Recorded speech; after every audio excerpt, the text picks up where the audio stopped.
Coucou à tous, j'espère que vous allez bien. Alors aujourd'hui, on se retrouve pour tricoter des fausses côtes anglaises.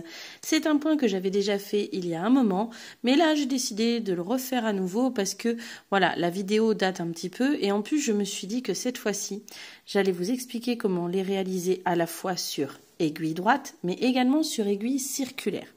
Parce qu'en effet, autant le premier rang, c'est le même pour les aiguilles droites et les aiguilles circulaires, exactement le même, autant le deuxième rang, ça n'est pas exactement le même. En fait, il y a juste une petite variante. Voilà. C'est un point qui est très beau, comme vous pouvez le voir ici. Voilà, on est quand même sur un très beau point. Un point extensible avec un effet élastique, puisque c'est quand même des côtes, même si c'est fausse côte anglaise. Voilà, il est réversible, comme vous pouvez le voir. Voilà, moi j'aime beaucoup. Je trouve que c'est un point qui est vraiment très très joli. Là, je suis en train de faire un bonnet pour Chérie d'amour dans ce point. Voilà.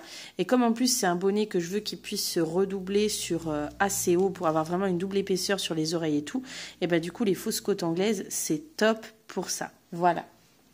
Alors, pour tricoter ce point, il faut que vous montiez un nombre de mailles qui est un multiple de 4. D'accord? Un multiple de 4. Ah, j'ai perdu mon marqueur. Donc, qui est un multiple de 4. D'accord? Par exemple, moi, là, pour le bonnet, j'ai monté 100 mailles. OK? Ensuite, à ce nombre de mailles-là, vous rajoutez une maille. D'accord? Une.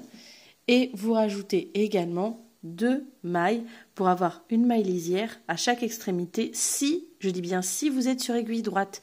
Si vous êtes sur aiguille circulaire, vous n'avez pas besoin de rajouter ces 2 mailles lisières. On est OK? On est OK. Donc si vous êtes sur aiguille circulaire, vous faites simplement un nombre de mailles qui est un multiple de 4 plus une maille. OK? Et si vous êtes sur aiguille droite, vous faites un nombre de mailles qui est un multiple de 4 plus une maille plus 2 mailles lisières. D'accord? Allez, on va tout de suite commencer. Si vous êtes sur aiguille droite, vous commencez par faire glisser votre première maille sans la tricoter. Si vous êtes comme moi sur aiguille circulaire, pas besoin de le faire. OK? On est parti. Donc, les aiguilles droites, vous faites glisser votre première maille sans la tricoter, puis ensuite on attaque par 2 mailles à l'endroit comme ceci. Ensuite, on fait une maille à l'envers. OK?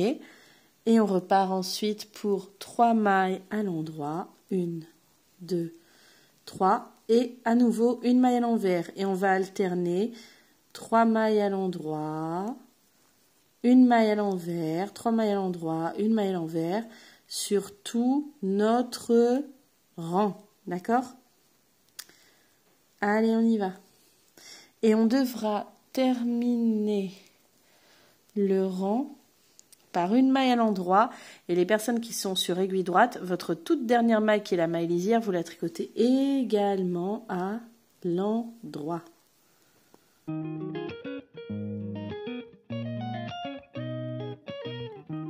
Alors, nous allons maintenant attaquer le deuxième rang, et c'est là que ça ne va pas être exactement la même chose sur aiguille droite et sur aiguille circulaire, d'accord ?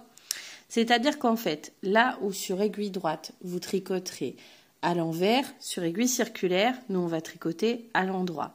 Et là où sur aiguille circulaire, on tricote à l'endroit, sur aiguille droite, on tricote à l'envers. Vous avez compris? Voilà, à chaque fois, c'est inversé.